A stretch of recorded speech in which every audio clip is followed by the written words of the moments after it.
نحمدہ ونصلی ونسلم علی رسول الکریم اما بعد فاعوذ باللہ من الشیطان الرجیم بسم اللہ الرحمن الرحیم۔ آج جس ہستی کا ذکر کرنے جا رہا ہوں وہ ہستی حضور سیدنا بشر الحافی رضی اللہ تعالیٰ عنہ کی ذات اقدس ہیں۔ سامعین معظم، اللہ کے ولیوں کو خاص قرب نصیب ہوتا ہے، وہ وہاں سے خیرات لے کر لوگوں میں تقسیم فرماتے ہیں۔ انہوں نے خود کو اتنا مٹا رکھا ہوتا ہے کہ وہ اپنی ذات سب کچھ دنیا کے اندر رہ کر فنا کر دیتے ہیں۔ ان کا مقصد، ان کی منشا، ان کی منزل، ان کا مقصود، ان کی جستجو صرف اور صرف خدا کی رضا اور اسی کے طالب رہتے ہیں۔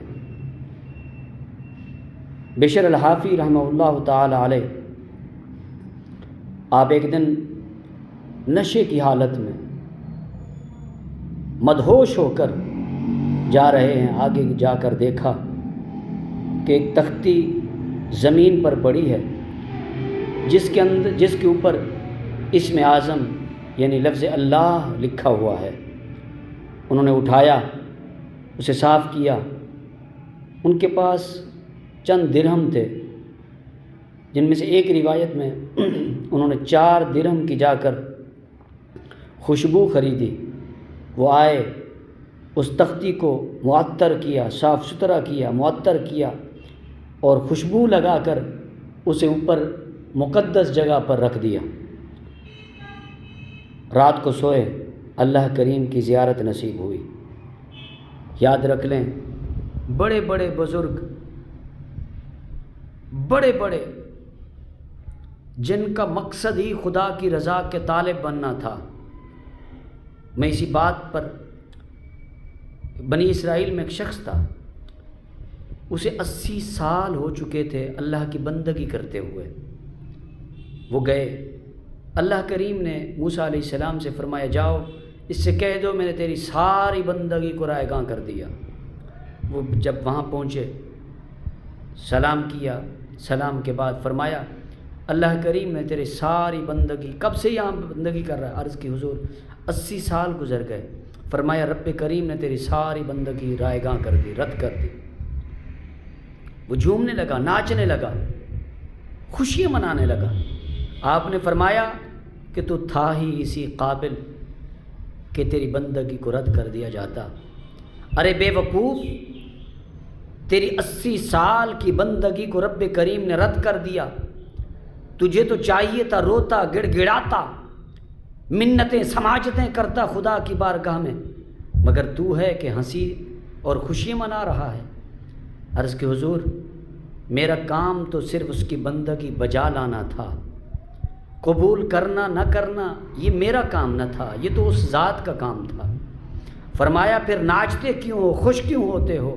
عرض کی حضور خوش اس وجہ سے ہوتا ہوں کہ اور نہ صحیح اس کے شمار میں تو آ گیا، اس کے شمار میں تو ہوں کہ فلاں جگہ پر میرا ایک شخص بیٹھا ہے، میرا بندہ بیٹھا ہے، میری بندگی کر رہا ہے۔ میں نے اپنی جو جتنے عرصے سے وہ میری بندگی کرتا آ رہا ہے، میں نے ساری اس کی بندگی کو رد کر دیا۔ عرض کہ حضور اس کے شمار میں آ گیا ہوں، بس اسی خوشی میں ناچ رہا ہوں۔ میرا کام بندگی کرنا تھا، اس کا کام قبول کرنا نہ کرنا یہ اس کا کام تھا، بس شمار میں آ گیا، بس مجھے اسی بات کا خوشی ہے۔ رب کریم نے اللہ کریم نے وہی فرمایا اس کو میرا سلام دو اور اس سے فرما دو میں نے تیری ساری بندگی کو قبول کر لیا۔ یہ اللہ کے جو طالب ہوتے ہیں اسے صرف خدا کی رضا کے طالب بن کے بیٹھے ہوتے ہیں۔ حضور بشر الحافی جب خواب میں دیکھتے ہیں اللہ کریم کی زیارت ہوتی ہے، صبح اٹھے تو توبہ کی۔ رب کریم نے خواب میں ارشاد فرمایا اے بشر تو نے میرے نام کی تعظیم کی ہے، میں تیرے نام کی اتنی تعظیم کروں گا کہ ہر مردہ دلوں کو تیرے ذکر سے زندہ کرتا رہوں گا۔ یہ اللہ کریم کے ولیوں کی صحبت ہے۔ اللہ کریم کے اس ولی نے وہ زندگی بھر بغیر جوتے کے رہا، جوتا نہیں پہنا۔ الحافی کا مطلب پیدل، پیادہ پا، بغیر جوتے کے ننگے پاؤں پھرنے والا۔